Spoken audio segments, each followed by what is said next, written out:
This is not really related to anything. I just wanted to. I want to just have a look at something because just for my own sake. But I figured I'd use it as content also. So I buy these quite a lot. Just these little like OT cereal, chocolate chip, little cereal bars. They're a good little snack, little after dinner snack, little lunchtime snack. Have a little hot chocolate, little one of these. They're tasty. The issue is, it seems more lately they're being stingy with their distribution of chocolate chips across the top of them. Every now and then I get one with a sort of decent amount of chocolate chips, like shown. But sometimes they're completely bare and they've got like half a chocolate chip here. And I understand, you know, they make them in like huge batches and they toss a load of chocolate chips randomly over. They distribute them. They're not going to be equidistant, equally shared amongst all areas of the thing before they cut it up and then whatever. But I just want, so I've got, they come in a box of 5 for like £1, which is, you know, decent. It's all right. I'm just going to open each of them. Okay, that one's fair. And I mean, this might prove my point wrong. They might all have a pretty decent distribution of chocolate chips. That's all right. Yeah, I'd say those are both average. That's also about average. Yeah, it might just be me being a whiny little bitch, and every now and then I get one with minimal chocolate chips. Oh, that's a little bit sparse here, but mostly good to average to good. And that was a bit poor. Okay, so in this instance, that's a pretty okay distribution. These two could be, and that one's top to bottom tier list of these little chocolate chip cereal bars. I guess it's like anything, you know. If someone stands in your way one time within a week, like a pedestrian stands in your way when you're walking out in the streets or whatever, and you go, oh, people are so rude all the time, just in the way. And it's like, well, it happened that one time. Sure, it happens multiple times, but it doesn't happen with such regularity that you need to consider it to happen all the time. And it's probably exactly the same where every now and then I get one of these bars with like almost no chocolate chips on the top, and I'm like, they never have chocolate chips on them anymore. What the fuck am I supposed to do with this shit? It's just disappointing, isn't it? I'm gonna bag these up so they stay as relatively fresh as they can, I guess. Oh, look at that, some free chocolate chips for my lunch. Nummy num nums. So that wasn't, like I say, it wasn't relevant to anything. Well, it's relevant to me, and this is my fucking podcast, so by extension, anything I do or say is relevant to fucking whatever. Speaking of little boxes with shit in them, I found these. I haven't seen these anywhere in a year or more, it feels like. I thought they just stopped selling them because I hadn't seen them in any of the shops I normally could go to, any of the typical supermarkets that would sell them. The caffeine pills. That's the caffeine pills I've used for years and years to give me that boost. A fucking boost that I need to fucking...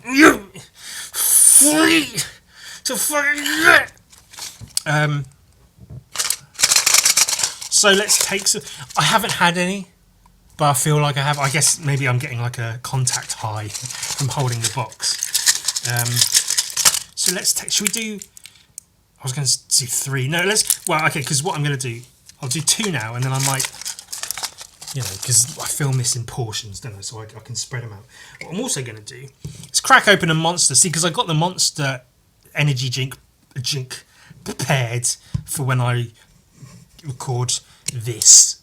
But then I saw the Pro Plus caffeine tablets, and I thought, well, I'll get them because who knows when I'm going to see them again. So let's overdo it completely.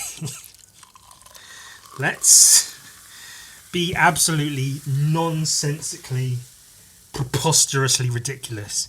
Choke down a couple of caffeine tablets with a mod.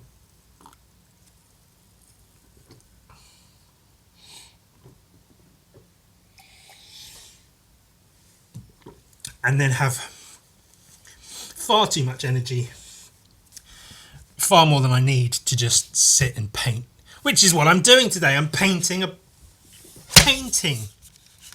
Oh, is that Gun Viking, Ewan? Is that a page of Gun Viking? I thought you just literally just finished your latest issue of Gun Viking. I did. This is the next one. This is page 1 of issue 7 of Gun Viking. Already! I can say with absolute surety, I will not get the next issue of Gun Viking done this month. I'd love to, but I won't. I'll get into specifically why I won't as we go on. I mean, for one thing, as I've already said, it's going to be fully painted, so there's no way I could manage 2 pages a day like I did with issue 6. But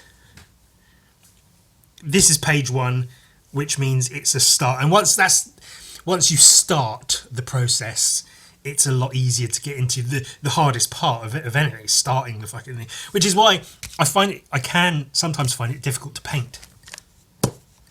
Oh, it didn't pop off. I was hoping it would go. But it didn't. It's just starting. Once I'm painting, I'm like, oh, this is cool. This is almost enjoyable even. The process of painting is it's all right. It's rarely difficult or arduous. It's just a thing. It's cool. And like I say, sometimes it's even fun. Painting certain shapes and certain, whatever, can be quite enjoyable. But it's just that starting, sitting down, squeezing all the paints onto the palette, mixing the colours and preparing to paint is sort of the more difficult part, and like building up to the willpower to do it can be the hard part. And it's the same with making a comic is once you get the first page done, you're good, because then all you've got to do is it's the Monster Energy drink. It's not coming up, but it's producing gas within my sternum.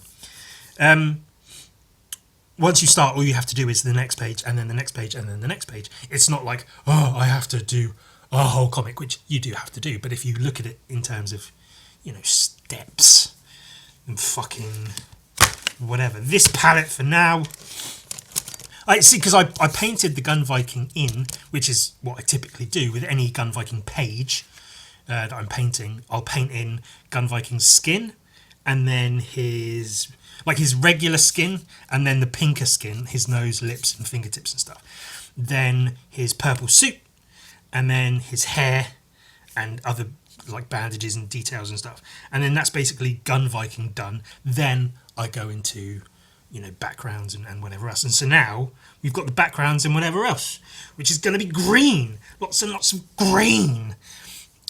This issue is going to be, I think, the first few pages will be green. Then there'll be a bit of green and some brown. And then it will be largely purple. Like the latter half of this comic, maybe even more than that will be not entirely, but almost entirely purple. It could look really cool. It could look shit, but it could look really cool. So I'm looking forward to it. I've got the whole thing planned out, page by page, what's going to be on each page. I now just have to, find the time to sit and do it. So we're painting.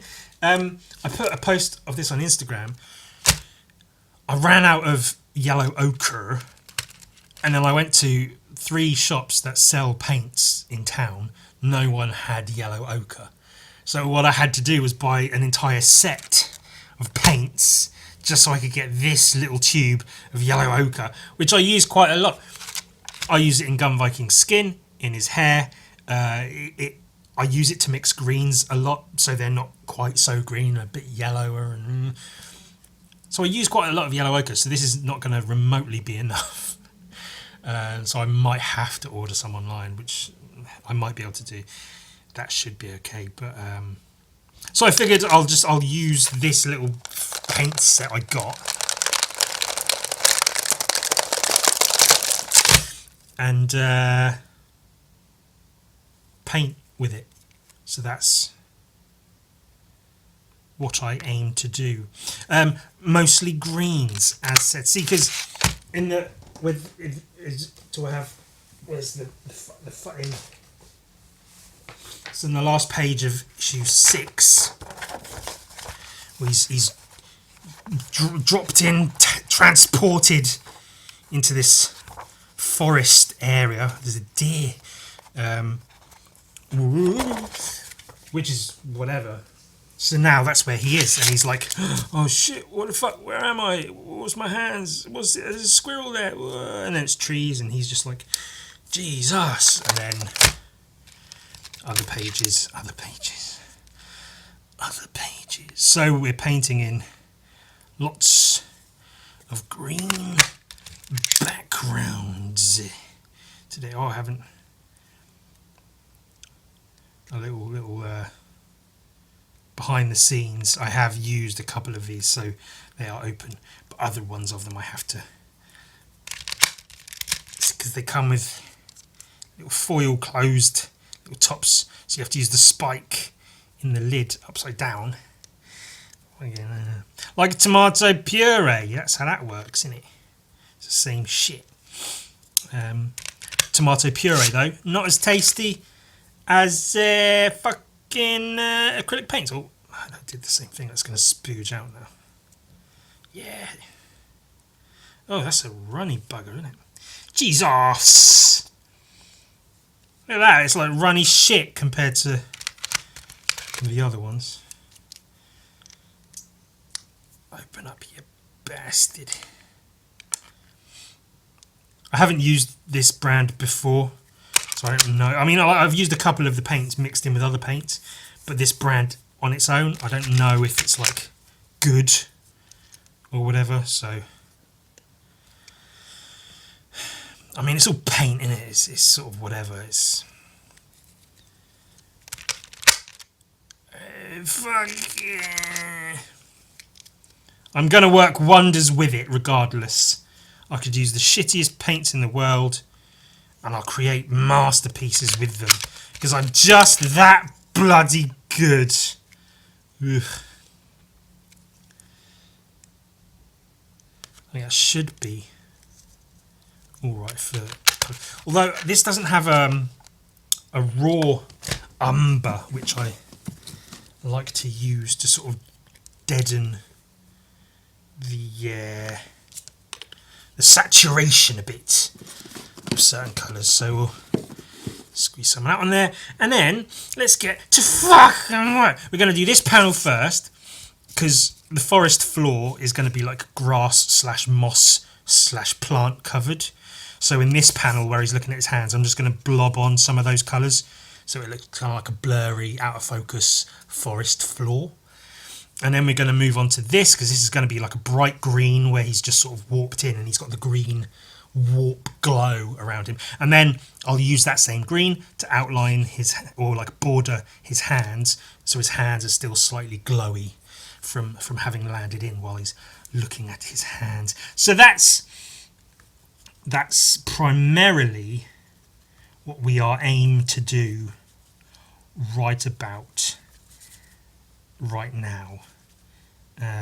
Just mix up a bunch of shits, just a bunch of greens, bunch of greeny greens, and we'll use some of them in various... Fuck, shut up.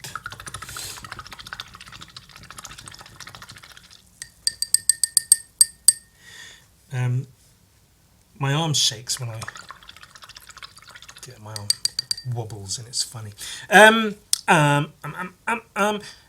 As I'm recording this, the bulk order of Gun Viking issue 6 is being printed, as has been the case with the last couple of years of getting stuff printed.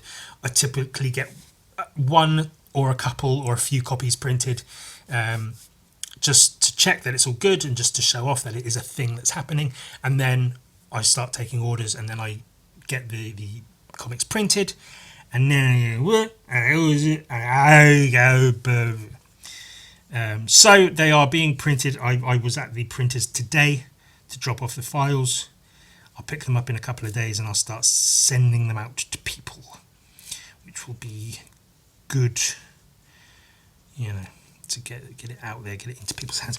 Obviously, a bunch of you have already read it on the PDF, on Patreon, which I very generously provide because I'm just nice like that and shit. Oh, that's quite bright. It's a bit brighter than I hoped for. So that's cool. That's a bit of news. I'm just trying to think like what sort of news or whatever I have to report, or what have you. And that's about it.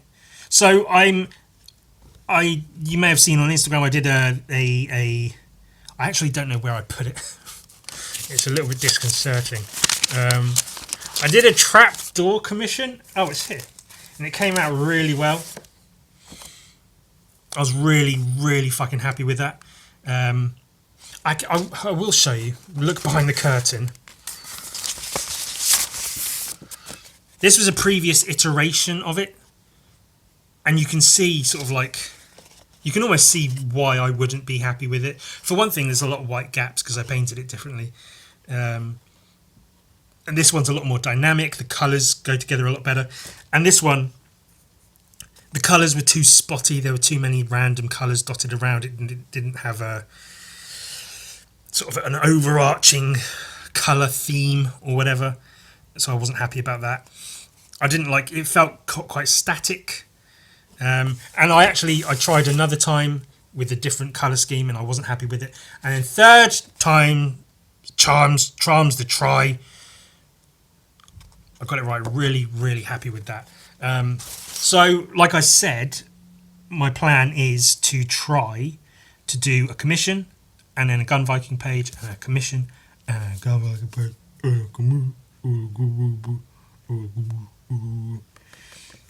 until one or all of them are done.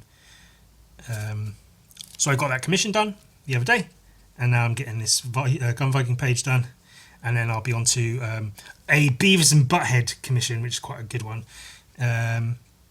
Also, for anyone watching who... I've had to apologise to a couple of people recently for not keeping in better touch. And I just want to verbally, publicly apologise. This is my YouTuber apology. Hey guys, I'm really sorry. I can, in general, have a really hard time keeping in touch with people. And that's, true for like real life friends just as much as it is, people online. Even if there's money and shit involved, if they've paid me for a thing, I can sometimes have a hard time keeping in touch with people.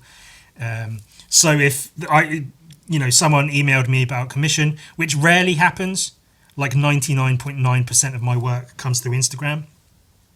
And so when someone's emailed me about commission, it leaves my mind quicker than it ought to. And for various other reasons, I can have difficulty sort of keeping up with my emails and replying to them and whatnot. And so I missed a few emails of that person trying to get in touch with me for information about the commission they'd ordered, which is perfectly valid. They paid money for a commission. They're trying to find out if there's any updates on it, if the payment went through okay, this and that. And I'm just there going, oh, Ewan wins. Ewan's the best. We're having a great year. Meanwhile, there's, people out there trying to get a hold of me for various reasons who just can't because I'm not responding, which I do genuinely feel bad about. Like I'm not here going, fuck those people. They're, I don't. You take the money and run. Fuck them. Who cares? Like I genuinely care, and it's. I sadden myself with sometimes with my I don't know, inability to do better to keep up with shit like that. It's something I'm working on. I am trying to work on a lot of things this year. That is one of them.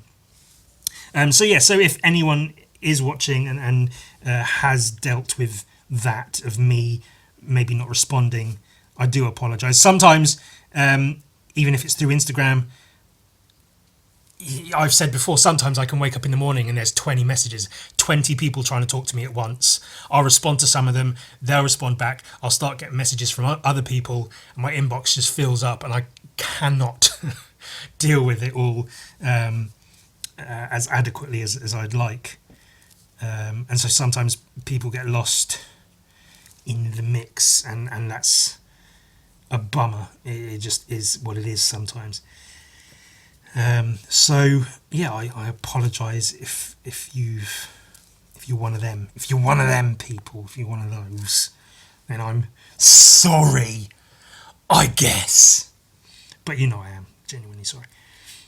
And that I only bring all that up because the Beavis and Butthead Commission is via email, and so I'm even right from the start when the person first asked about that commission, I was stoked because it's Beavis and Butthead with a twist, which you'll see eventually whenever I do the fucking thing and put it out there. And so yeah, I feel bad, and I hope they are okay and that they still like me.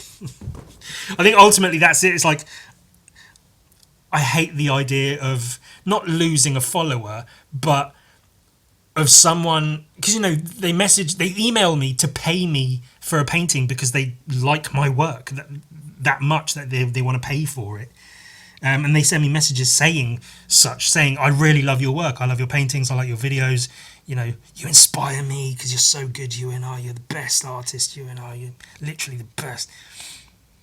And then for me to just not respond properly or at all to messages and emails, I don't want to then have them be left with the feeling that,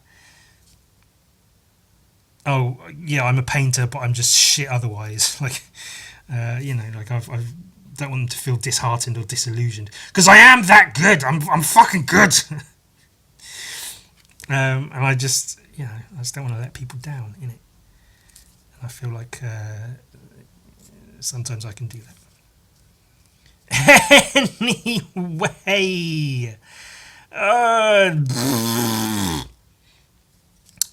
so I'm working on that. I'm working on that commission next, and then I might be able to get another Gun Viking page done this week. But the issue is, as of recording, the end of this weekend, as they typically call it, I'm going back to Wales to see Sam, because we're doing violence skateboards things. We're hopefully actually making the shit, printing shirts, painting boards. We've been taking pre-orders. I think it's not that everything hinges on this first sort of launch going well, but if we do okay with selling our first batch of boards and shirts, then that obviously lets us know that it's worth continuing to do that. And if that happens, then I think we'll look into setting up a website, registering it as an actual business, and then really trying to push it and do more. And I have been talking to people about getting stuff out there and doing more, about printing full paintings on skateboards and engraving shit, maybe even some custom shaped skateboards. Could be fucking cool. An AK-47 shaped skateboard with an AK-47 painting on the bottom of it. Wouldn't that be fucking something? The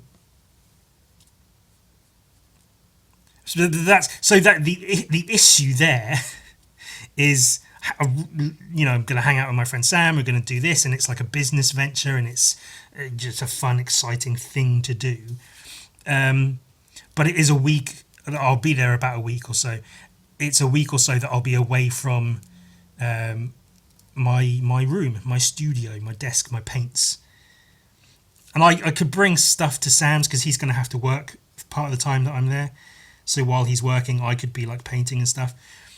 But it's not conducive. I need to be in my environment at my desk with my materials and stuff to paint properly.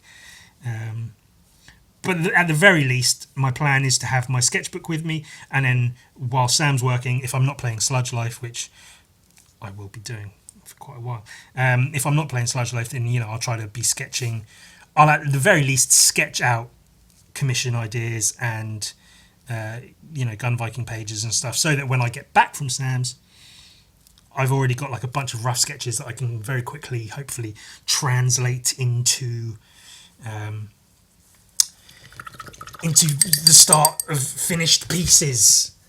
Or fucking, it's almost tradition that when I start a new Gun Viking, a new painted Gun Viking, that I look through some Bisley, either this, Slain, the Horned God, or the Killing Joke. Nope, not the Killing Joke. The fucking, I've got it right here.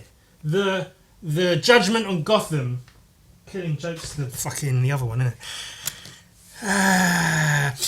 Painted comics. Oh, look at that! Remember when I tore it asunder? Not that I need an excuse to look at this fucking thing. Also, it's this fucking thing.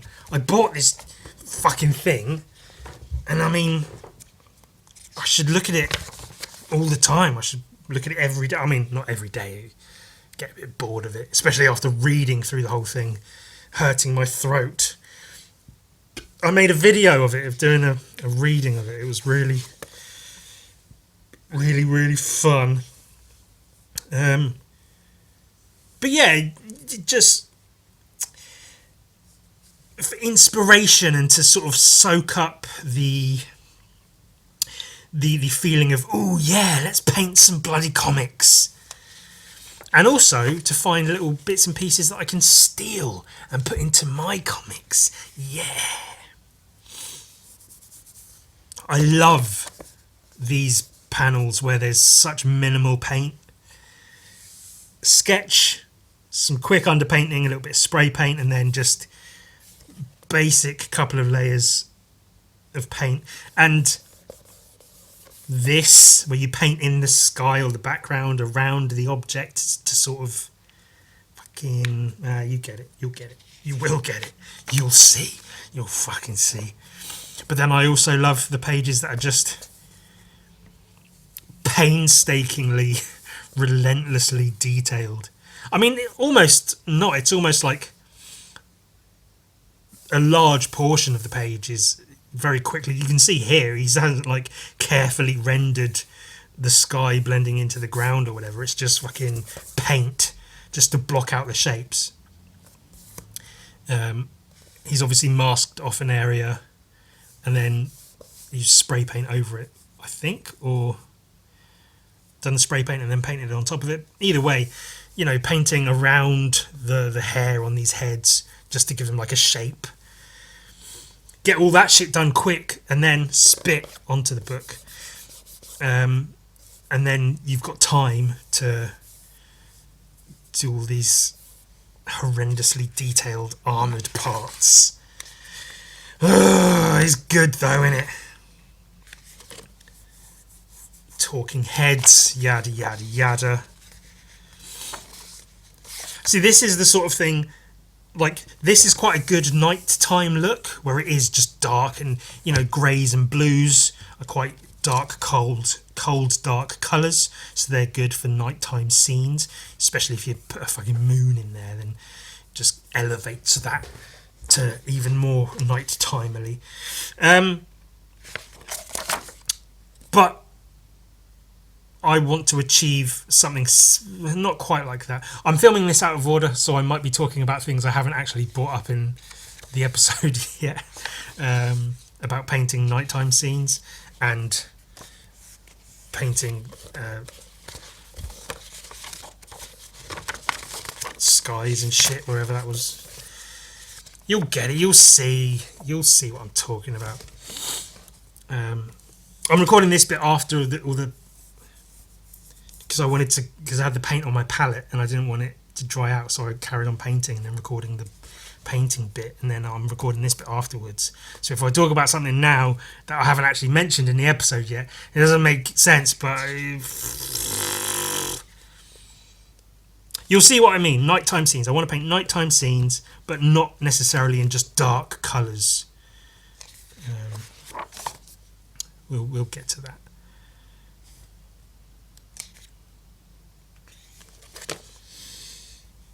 Also, sometimes scenes like this are important, especially if there's like a battle scene, but just any scene with many multiples of people are just such a pain in the arse to paint. I did that in Gun Viking issue 5. Let me talk about my comics. With the cult, there's just all these people, and then they're all like attacking him. And so I have to paint. See, I'll just paint their heads because it's fucking easier. It's whatever. And all these people jumping on him and stuff. And I mean, it's not even that much. It's not that bad. But it's a bit of a pain in the arse having to paint all these people. So you get scenes like that when it comes to like hand painting a comic. I mean, in the one I did, it was they're all wearing the same white robes and they all had the same skin colour because it's easier. But if you're actually trying to make it good, gonna give them different clothes, different ornaments, decorations, different skin tones. I love that this is done in what I can only assume is ballpoint pen. That he drew a bunch of this in biro and then painted over it. Like, that's so not comic book making tools. But he made it work. Did old Busy Biz the Bisley, Simon the Biz Bisley.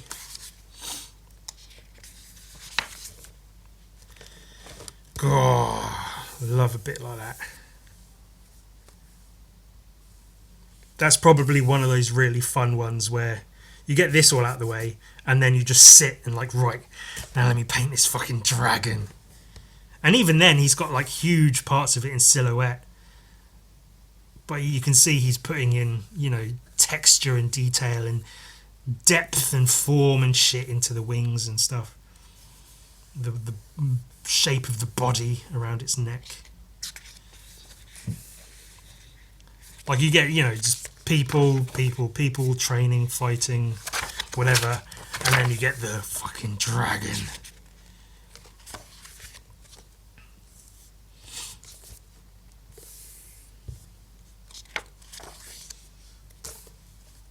And I'm not looking through this currently right now, right this instant, to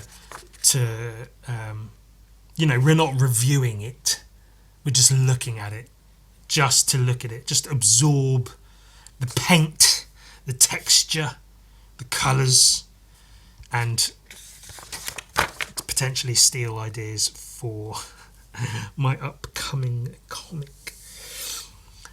There will be fight scenes in my upcoming comic. Some will have Gun Viking being Gun Viking, going blam blam blam. Some will be more fighty, you know, more melee, hand-to-hand combat sort of fight scenes. Not loads, but a few of them. So it would behoove me to pay attention to fight scenes in this and to steal poses. Like, that's a really good pose. There will be people with axes in the latest issue of Gun Viking, so definitely worth me almost certainly stealing this and this.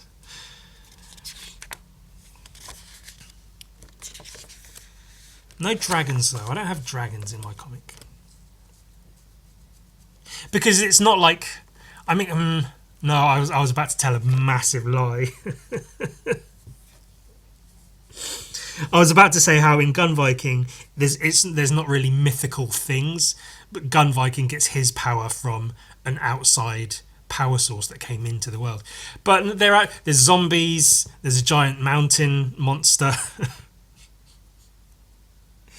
There's all kinds of mythical, non-human shit. There's a cyclops snow tiger. I'm talking absolute bollocks.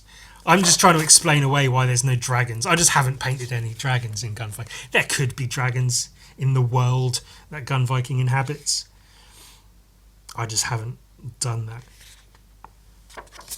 Maybe I'll put one in like right at the end, just for the sake of it. If I get like a page or two spare, I'll be like, ah, fuck it, let's just put a big fucking dragon in there. Maybe if Gun Viking were to die right at the end, I could have his spirit become a dragon, and then that flies off into space, and he becomes a space dragon. That'd be cool, wouldn't it? Oh, fucking yes. This guy, I had somewhat planned to sort of steal him and his design. You can see his penis there. Oh, nice one. Which I think I kind of did in the latest Gun Viking. I mean, he's like a gun Viking beast, kind of. Somewhat. I mean, it's maybe some influence. It's not like a direct copy. There's elements that I'm clearly inspired by.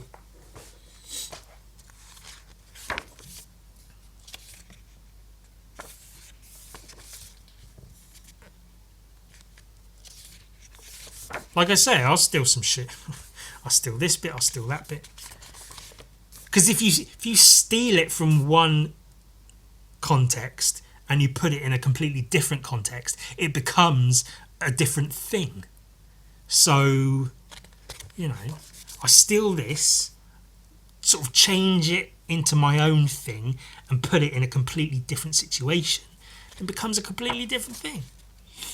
And then you only really know it's stolen if I put it side by side and go, look how similar these two things are. Look where I clearly stole this from someone else's comic.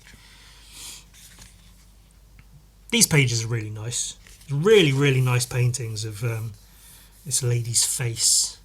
These are really, really good. Really good skin tones. Really good sort of shape and structure to the face. Like this one, the shadows and everything, the lips, the colours of it all. It's really, really nice. It looks like it might even be coloured with like oil pastel. It's probably acrylic paint and then like coloured pencils for the hair, but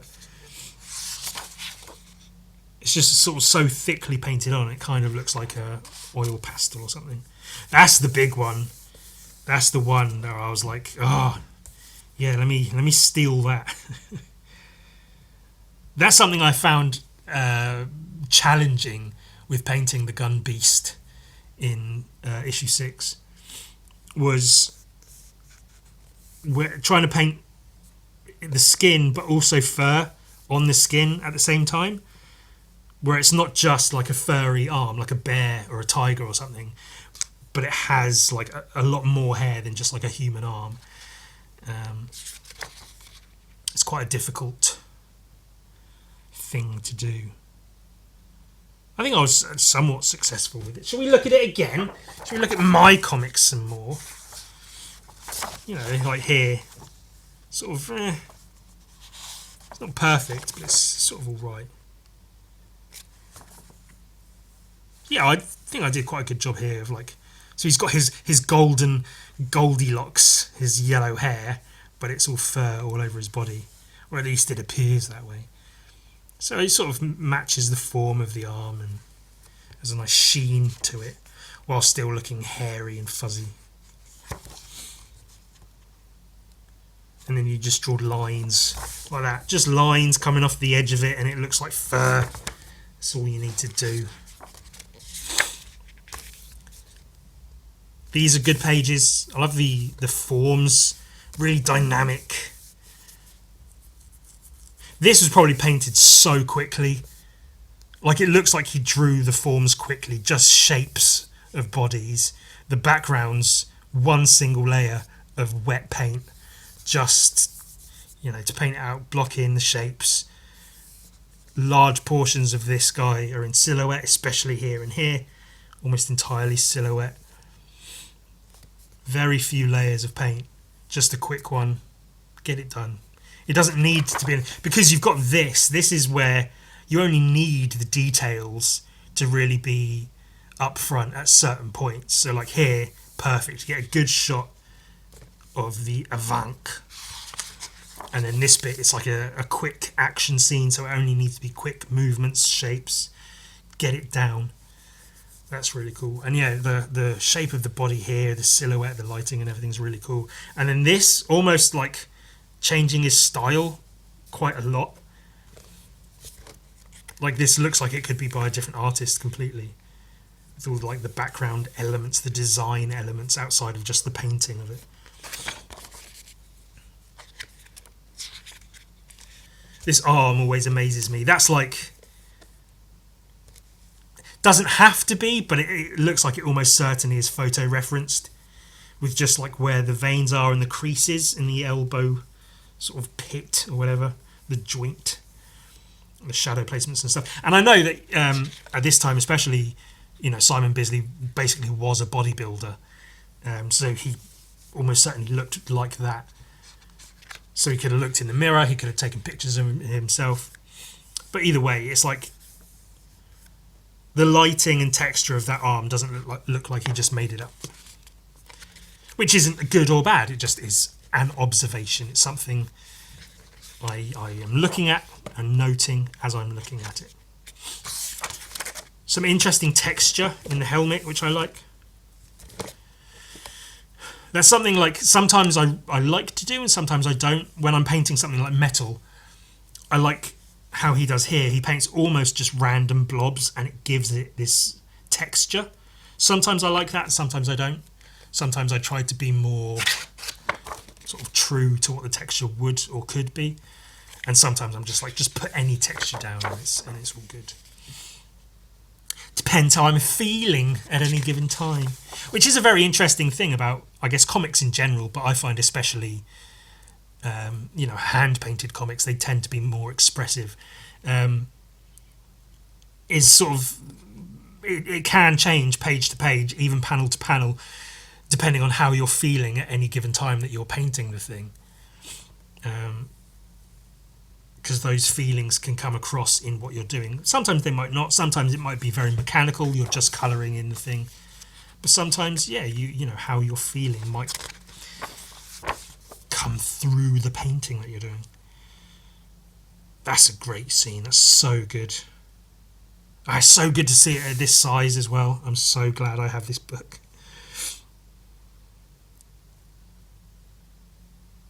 I think I'm sort of debating on whether or not to have any double page spreads in the next issue of Gun Viking, because I don't want it to be too cliche and have like at least one double page spread every issue.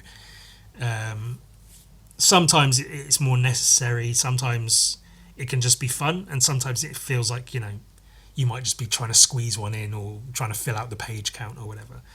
And there certainly are scenes in the upcoming issue that could have a double page spread, especially with like fight scenes and stuff. I could do a whole panoramic view of a village with a bunch of shit going on. For one thing, it would take days to paint.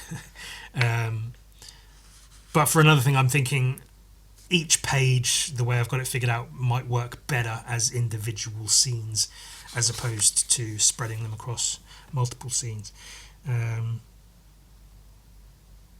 But it might work. It's something I'm still sort of debating. But they can be good. They can be really, really good. Like, for instance, if you'll permit me to reference my own comic again, I really like this as a double page spread. There's not even a lot going on. It doesn't even necessarily need to be a double page spread. But I remember still when I got this at the printers, they handed this to me as a finished like comp test copy of the new issue of Gun Viking. And I opened it up and I got to this page and I actually went, whoa. Because that's like really, really good. I really like that. I think as a double page spread, that's really impactful. The shape, just a big shape on it, and the movement and everything. I'm really, really happy with that. So that's where like a double page spread works, and this is where a double page spread works.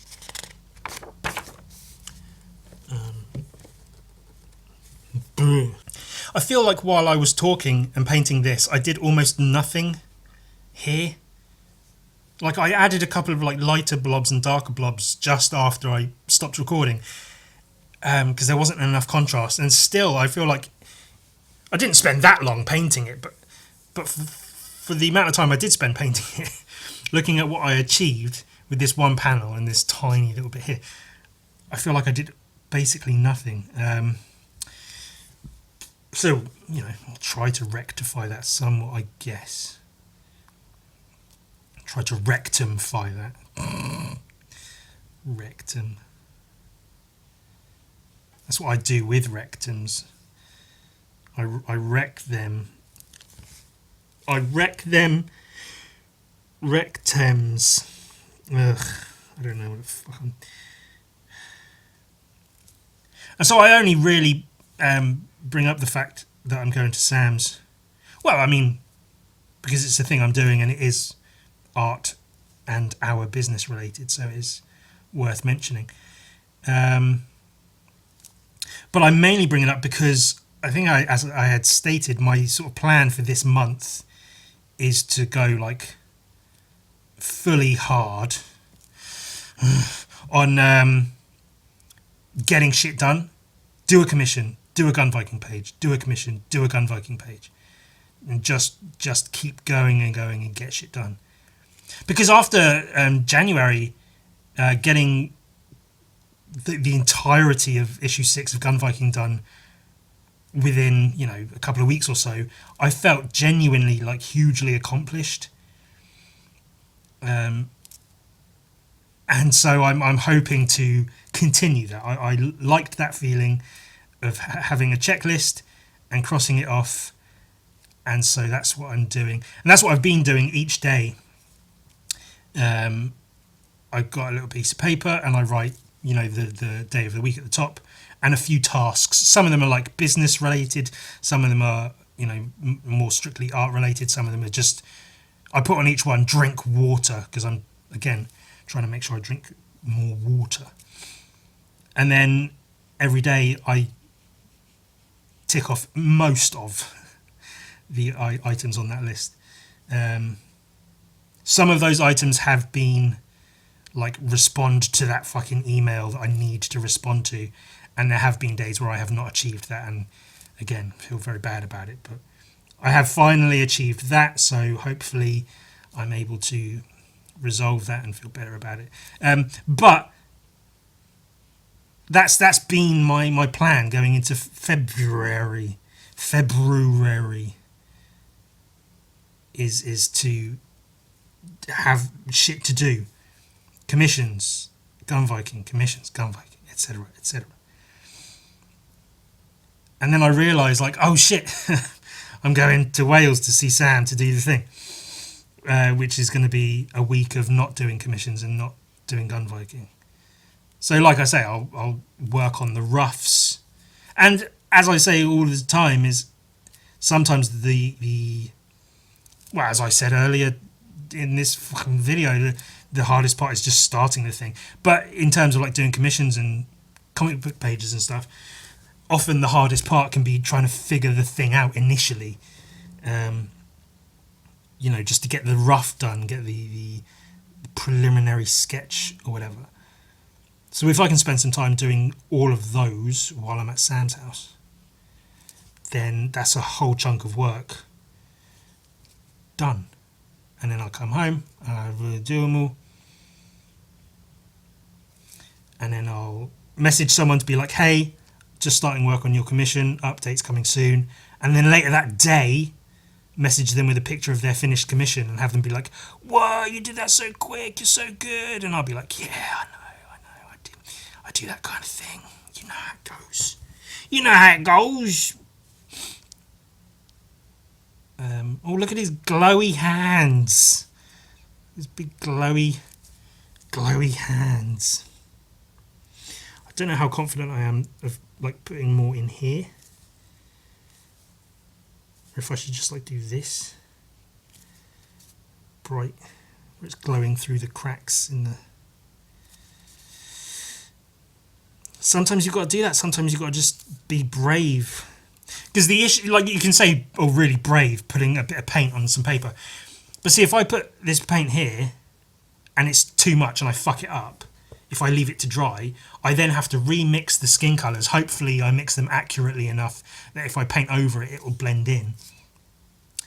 And if it doesn't blend in, I then have to sort of repaint the entire hand because I didn't match the skin properly.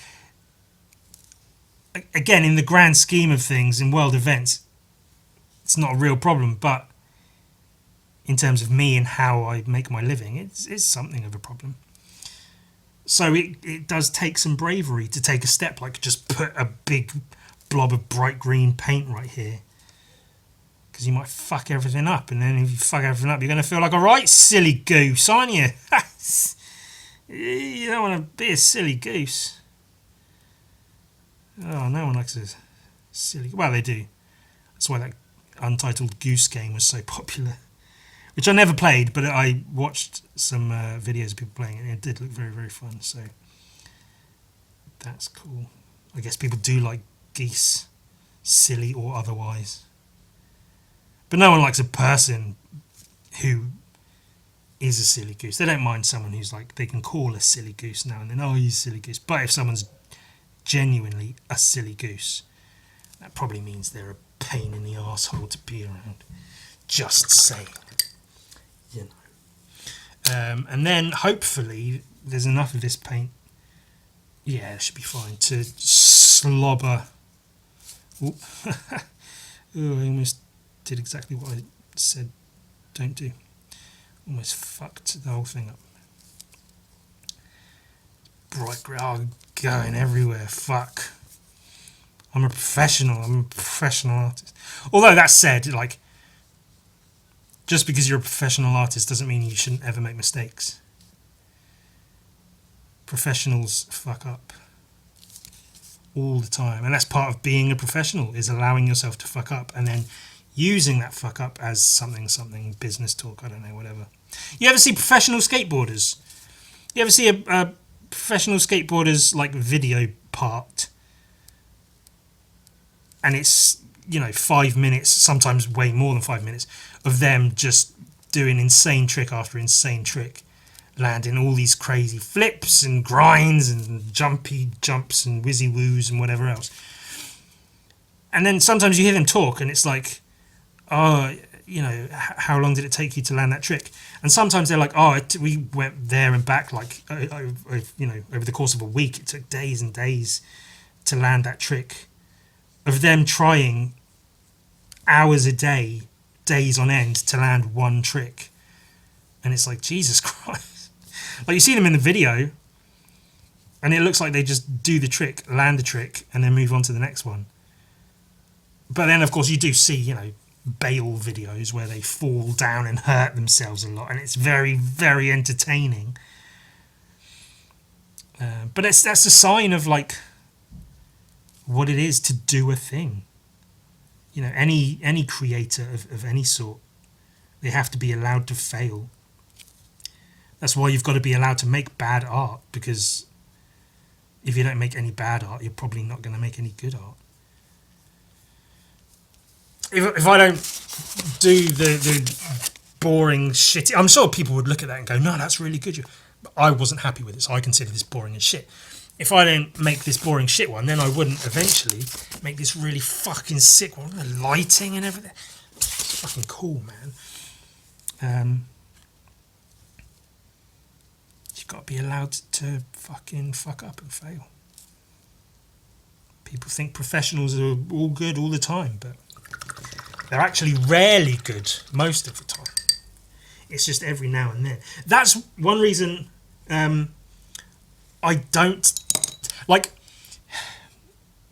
you know, maybe in my younger years, I would happily pick up a comic or an art book or something if I didn't like it and just shit on it and be like, this is garbage, this is absolute bollocks, who fucking let this exist? But I feel like these days, I think video games woke me up, or made me woke, to this fact that, like, because so many people complain about video games in so many different ways. Like, oh, how have they released this broken game? How have they made this shit? Why isn't it better? Why isn't this thing good?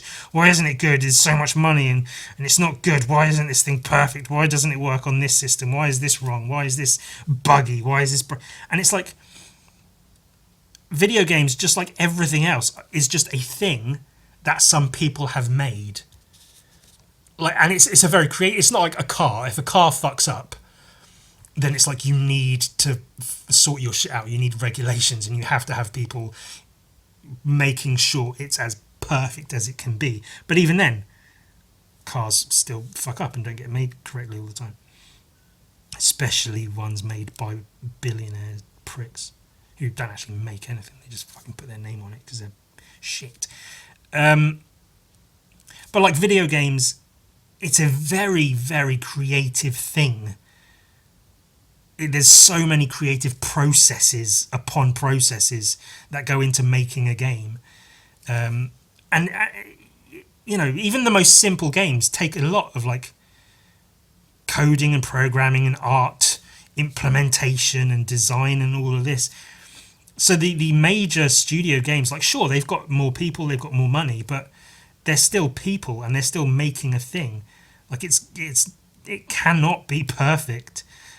The fact that games get released at all is fucking amazing. So when people, you know, get really vocal about shitting on games for being shit, for not being exactly as they think they're supposed to be, it really bugs me, because it's like, just fucking let them make things. And then maybe they'll make the next one better in this way or that way. Maybe they won't. Maybe they'll make something different and it'll be enjoyable in other ways. And so that's why I don't tend to shit on stuff as much these days, if it's art or music or films or games or whatever, because ultimately it's people are making things, and the fact that a thing has been made is impressive. Unless that thing is... You do have to look at context, because, for instance, if it's like a movie made by a monopolizing corporation that owns everything, and they pump out movie after movie after movie as a product, and they, you know, use teams of CGI workers instead of you know, actual designers and makers of props and stuff, so they don't have to pay union fees and whatever. If they're exploitative, then you can absolutely, you know, take what they do and shit on it.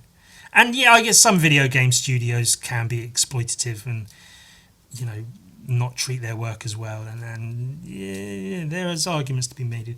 That's not at all anything remotely close to what I planned on talking about. I hadn't planned on talking about anything in particular. I just wanted to paint some of this fucking Gun Viking page.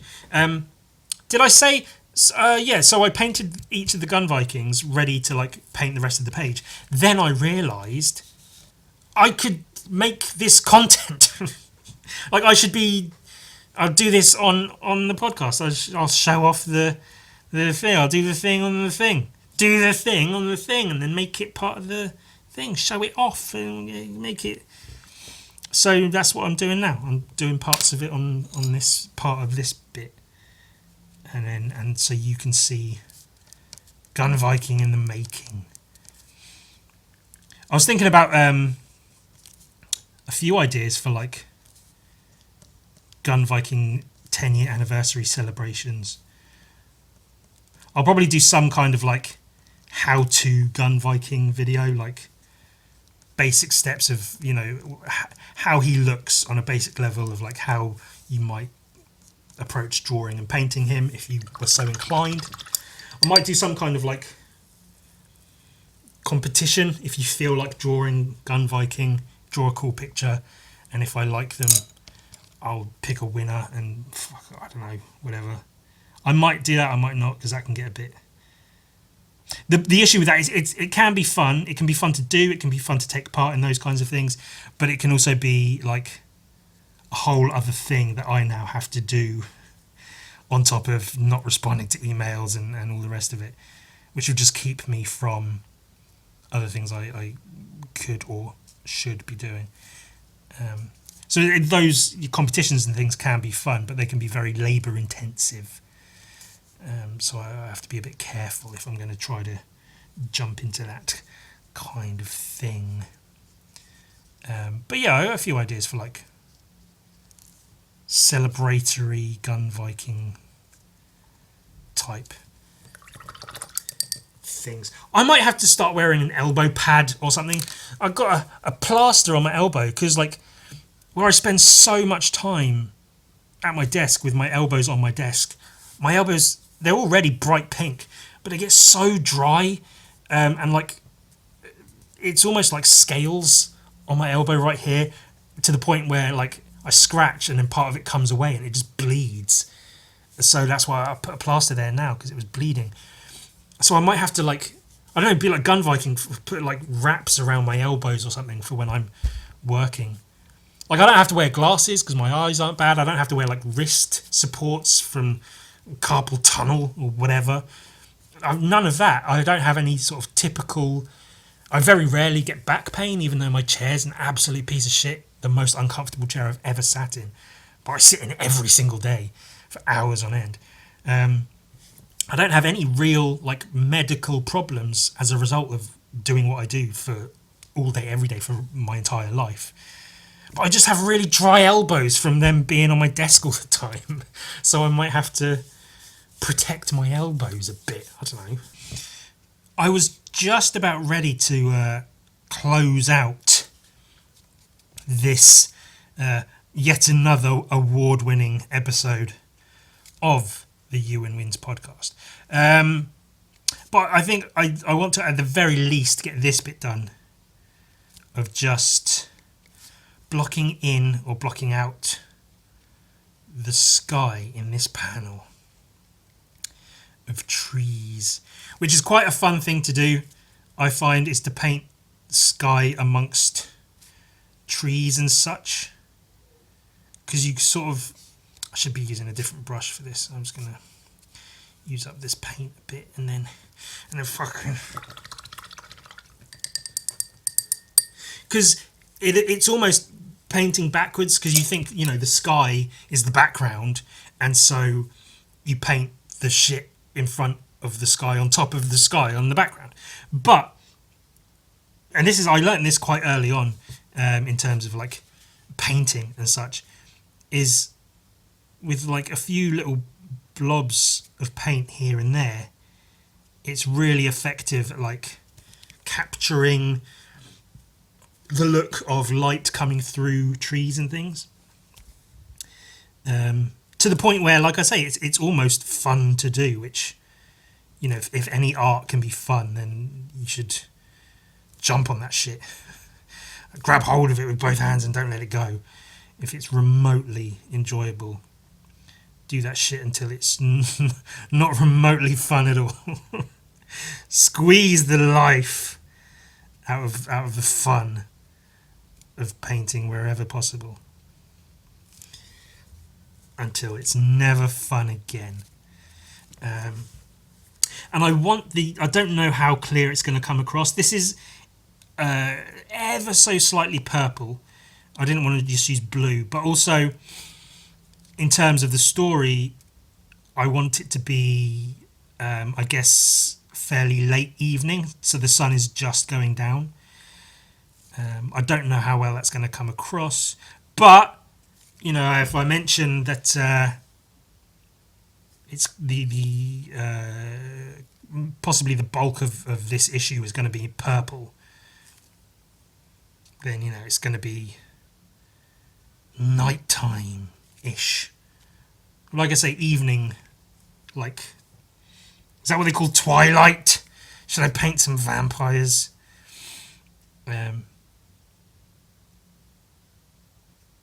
And it's not necessarily because I want the comic to be easier to paint, but it's just gonna so happen that I'm gonna have quite a few pages where it's all painted in shades of purple, especially, like I say, towards in the latter half of the comic, because it's going to be nighttime, and I want to show that it's nighttime without just having everything dark. So I'll be using various shades of purples and such. And then, if Gun Viking has his guns, there'll be orange flashes which will light up certain areas. So there'll be the purple and orange contrast, which is a really, really good one. Good fun to paint. That painting of the thing I did, that commission I did for Steph, that was a really, really good example of that, of like purple in the background, that little bit of orange in the foreground. It's a really, really nice contrasting bit of contrasty contrast. So I'll have quite a lot of that. And like I say, that will mean, I'll still have to sit there and paint the thing. So it's not like it's going to, be that much easier. But, not having to mix so many colours and not having to paint so many colours is going to make it somewhat quicker to get pages done. So that will be something. It might even be fun. Imagine that. Imagine if art was fun. Wouldn't that be? That's why whenever art is fun, you've got to take hold of it. Fun. Whatever bullshit I was saying before. I thought this bit would be quicker than it is turning out to be. I mean, I didn't think it would be super fast, but it's... Like I said, this bit can be fun, of like creating the sky, but you still have to sort of... I have a photo of treetops that I'm looking at where this is drawn from, that I used as reference. So I'm trying to sort of not copy that, but at least give myself a vague idea of where to put the sky in relation to the trees and such. But there is some element of having to like figure out where to put the shit. Because like anything, you put a bit in the wrong place and you can fuck it up easily enough, just as with any other piece of artwork. But every now and again, with many kinds of artwork, you can put like the wrong brushstroke somewhere and it might just happen to work out. So it's, shit might just work out. You never know. That's why you've got to try. You've got to actually sit down and do the shit, because you never know. Unless you've tried before and it turned out really, really shit, and then it's probably best not to bother again, because you're probably just going to ruin it, make a fool of yourself and everyone around you. So sometimes it's better to just not bother. Save yourself the trouble.